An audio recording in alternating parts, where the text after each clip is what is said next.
I'm Mutsmarsh, the Eddie Van Halen geek. In this channel, I explain how I understand and apply the Eddie Van Halen technique. My guitar brain is 95% Eddie Van Halen. That's why I call my guitar style 5150 style after Eddie. I think there are some useful guitar techniques for beginners as well. So I'd be happy if you could take a look at it in your spare time.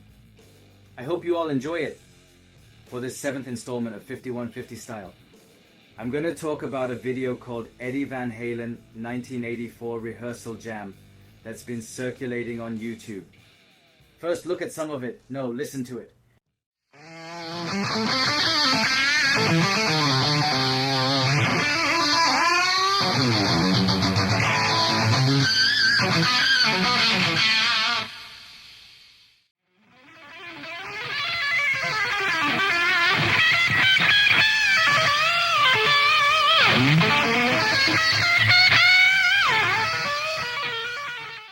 How do you like it? Isn't it great? I have been listening to all kinds of bootlegs to uncover Eddie's unknown phrases, and this one ranks among the best of them. Now, I would like to introduce one useful phrase from this source. Now listen first.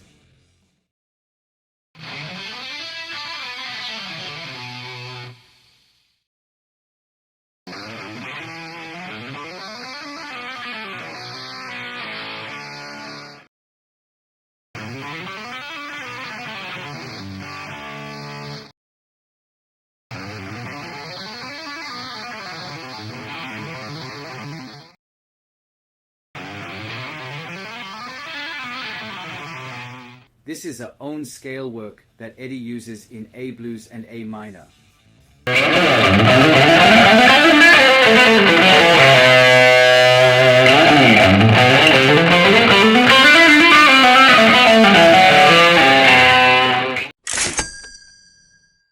Looking closely at the notes Eddie is playing, I wonder if it is A Dorian, same as the G major scale, because the F often sharp. But then, I also see that the F sometimes goes natural, and the C sometimes goes sharp, so it could be considered a mixture of the A minor scale and the A Mixolydian. Given the way major blues is approached, I wouldn't be surprised if there are any notes, even if they are not. As for the run-up, no explanation is needed. Just take the 3 notes as one unit, down-picking the beginning of each unit once, and connect them with hammering on. It's that easy.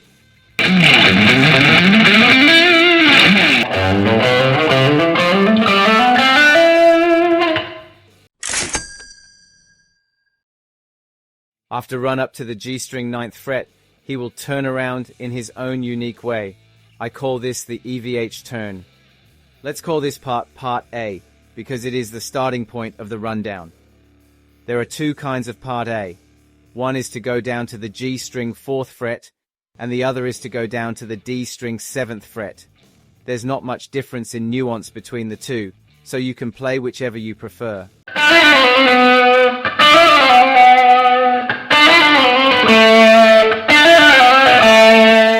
As you can see if you try it, the EVH turn in this case is quite difficult to do with the hammering on and pulling off connecting the middle and pinky fingers. If your fingers are weak here, you will not be able to make a strong turn. You need to train your fingers well, so that the pressure of your fingers on the strings does not weaken. Next, let's check out Part B. Part B is a 1-3-1 move. This is the first time I am going to explain this 1-3-1, but it is very important as Eddie's signature move, so please learn it well.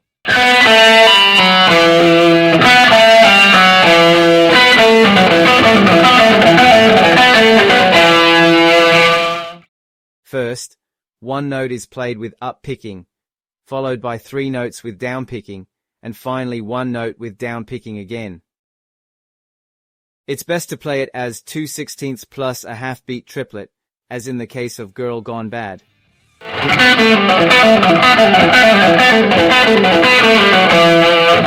Play quickly with rolling nuance. There are other types of 1-3-1 systems, such as the 2-string type and the open string type.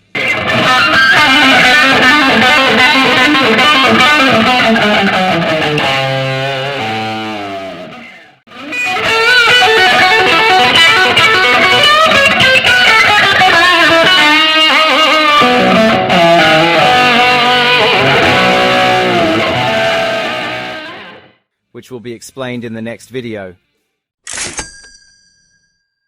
I would like to add one more thing as the end of this part. The same note may be played twice in a row in the rundown movement. Check out the two scores. This way of playing is a bit unusual, isn't it? I also noticed this way of playing in various situations only after listening to this sound source. At first I thought it was just a mistake, but after hearing it so many times, I was convinced that this was intentional. In fact, I found it in other videos as well. I don't think anyone else in the world has talked about this, but stay tuned because I'm going to cover it again in another installment. There are still some unknowns as to what effect this method of playing will have, but I'm seeing a few things that I think make sense. Next is the last part of the rundown, part C. The middle finger movement moving to the A string is characteristic here.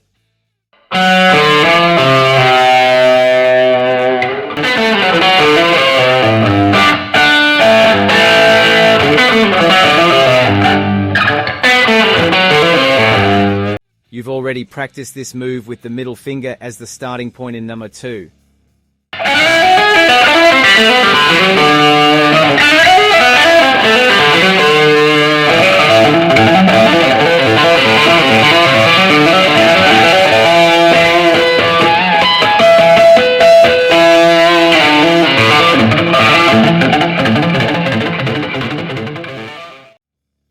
Do you remember? Beautiful girls fill in, similar to Spanish flies before tapping movement. Part A, Part B, Part C, and each part can have an infinite number of variations depending on how they are combined.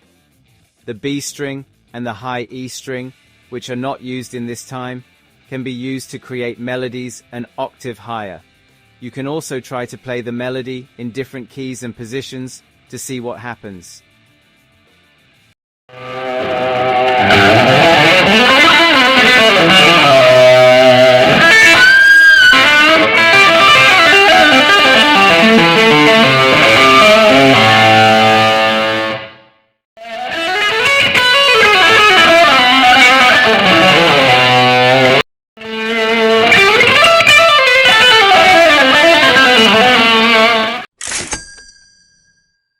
Yes, that's all for this issue. How did it go? If you like it, please give us a high rating and subscribe to my channel. High ratings and channel subscriptions are my best motivation. Best regards. I will continue to upload useful information for rock guitarists, so don't miss it. Again, what I show in the 5150 style video is just an example of how I understand and utilize the Eddie Van Halen technique. There are 10 different interpretations of the technique for every 10 people, so it's up to you how you use what you learn. It may sound contradictory to say this when I am in the position of posting videos on YouTube, but to be clear, the most important part of music and guitar cannot be learned from YouTube videos. It is important to be willing to use your ears to learn and to be generous with your time. It is very important to feel the nuance and feeling with your ears, even if it is wrong. It is very important to spend time thinking, how is it played? And try this and that, and it is very important to spend that time. There are no shortcuts. That is why I want you to spend as much time as you can with the notes. That's what I think. The watchword is keep on rocking, right? See you soon. Bye-bye.